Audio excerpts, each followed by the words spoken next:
You're finished. Get out! She had worked there for 30 years. 30 years of early mornings, late nights, missed holidays, and a smile on her face every single day. And in less than 60 seconds, he took all of it and threw it in the trash, right in front of everyone. He didn't call her into his office. He didn't even lower his voice. He pointed at her like she was a piece of furniture he was done with and said, "You're finished, Dorothy. Get out." And the whole lobby just watched. Nobody moved. Nobody said a word. Nobody, except one man in the back of the room, who slowly put down his coffee, stood up, and looked at Gerald Whitmore like he had just made the biggest mistake of his life.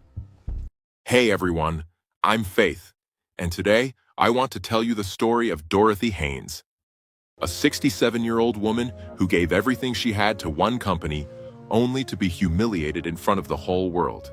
But what that rich boss did not see, the man sitting quietly in the corner with his German Shepherd, that is the part that changes everything.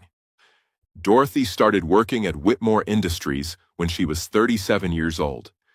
Back then, the company was run by Gerald Whitmore's father, a good man who knew every employee by name and actually cared about the people who worked for him. Dorothy loved that place like it was her second home.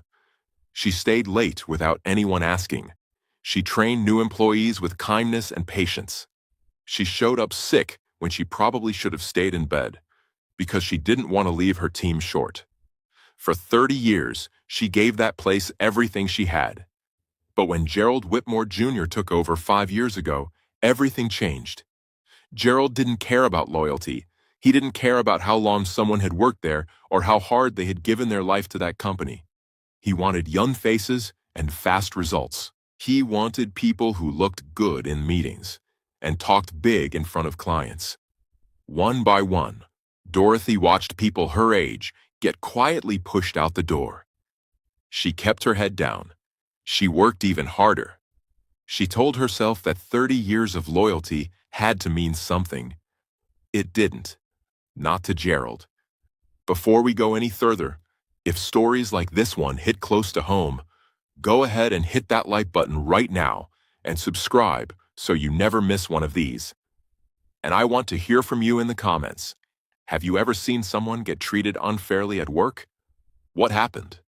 I read every single comment you leave. It was a regular Tuesday morning when Dorothy made a small mistake. She sent a client report to the wrong email address. It was fixable. It took 3 minutes to correct. But Gerald had been looking for a reason, and now he had one.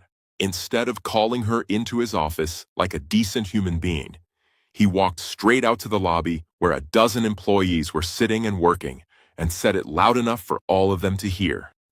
30 years, and this is what I get from you? You're a liability, Dorothy. You always have been. Clean out your desk and go.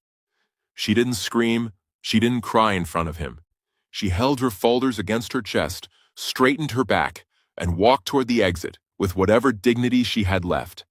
And the whole lobby stayed frozen. What Gerald did not notice was the man sitting in the waiting area near the front entrance. Petty Officer Ethan Briggs was in full U.S. Navy SEAL uniform, sitting perfectly straight with his cover resting on one knee. Right beside him sat Duke, a big, calm German Shepherd with steady brown eyes that had seen more of the world than most people ever will. Ethan had come to the building for a meeting with a veteran support organization on the 4th floor. He had been sitting there quietly the whole time.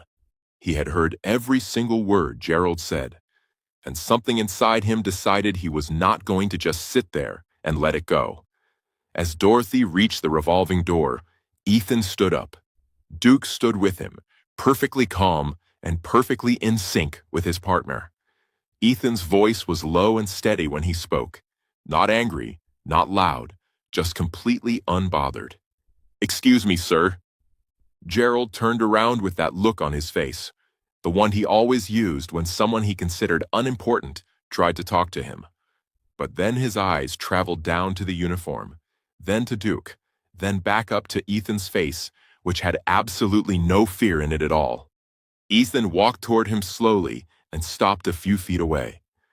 "I just want to make sure I heard you right," he said quietly. "Would you like to say that again? What you just said to that woman? Go ahead and say it one more time." The lobby went completely still. Nobody typed. Nobody moved. Gerald's mouth opened and then closed and then opened again. Because the thing about men like Gerald is that they are only brave when nobody is going to push back. Ethan didn't threaten him. He didn't raise his voice. He just stood there, calm, solid, completely at peace, with Duke sitting right beside him like a statue. And that silence said everything. "That's what I thought," Ethan said softly. Then he turned around, walked to the door, held it open for Dorothy, and the three of them walked out into the morning together. Dorothy sat down on a bench outside and finally let herself cry. Not because she was ashamed, because someone had actually seen her. Ethan sat with her for almost 20 minutes. He told her she had nothing to be embarrassed about. He told her that real strength is never about how loud you can tear someone down. It's about how quietly you can lift someone up. 3 weeks later, Dorothy was hired by a competing company that had heard the whole story. They brought her in as a senior consultant at the highest salary she had ever earned in her life. And Gerald, several of his biggest clients, quietly started taking their business elsewhere.